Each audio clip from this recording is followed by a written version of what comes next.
Hi friends, welcome to our channel friends. ఇవాల్టి వీడియోస్లో వైఎస్ఆర్ రైతు భరోసా మూడో విడత గురించి ఒక కొత్త అప్డేట్ అయితే రావడం అయితే జరిగింది ఫ్రెండ్స్. ఆ అప్డేట్ ఏంటో మనం ఇప్పుడు ఈ వీడియోలోనైతే తెలుసుకుందాము.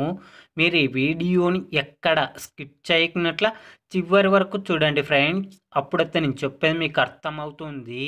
అలాగే వీడియో నచ్చితే ఒక లైక్ చేసి ఇంతవరకు మన ఛానల్ సబ్స్క్రైబ్ చేయని వాళ్ళు వెంటనే సబ్స్క్రైబ్ అయితే చేయండి ఫ్రెండ్స్. ఏపీ రైతన్నలకు ఏపీ సీఎం జగన్మోహన్ రెడ్డి వైఎస్ఆర్ రైతు భరోసా పథకం కింద అర్హత ఉన్న రైతన్నలకు ఏడాదికి 3 విడతలుగా 13,500 రూపాయల చొప్పున డబ్బులు జమ చేయడం అయితే జరుగుతుంది.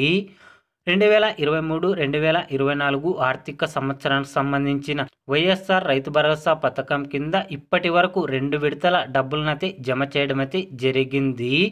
ఇప్పుడు వైఎస్ఆర్ రైతు భరోసా మూడో విడత డబ్బులు సంక్రాంతి కానుకగా రైతన్నల ఖాతాల్లో అర్హత ఉన్న ప్రతి ఒక్క రైతన్న ఖాతాకు 2,000 రూపాయల చొప్పున జనవరి 15వ తారీఖున డబ్బులు జమ చేయడం అయితే జరుగుతుంది ఫ్రెండ్స్. కాబట్టి వైఎస్ఆర్ రైతు భరోసా మూడో విడత డబ్బులు జనవరి 15వ తారీఖున అర్హత ఉన్న రైతన్నలకు 2,000 రూపాయల చొప్పున డబ్బులు జమ చేయడం అయితే జరుగుతుంది ఫ్రెండ్స్. వైఎస్ఆర్ రైతు భరోసా గురించి ఏ చిన్న అప్డేట్ వచ్చినా వెంటనే తెలుసుకోవాలి అంటే వెంటనే మన ఛానల్ని సబ్స్క్రైబ్ అయితే చేయండి friends. Thank you for watching my video.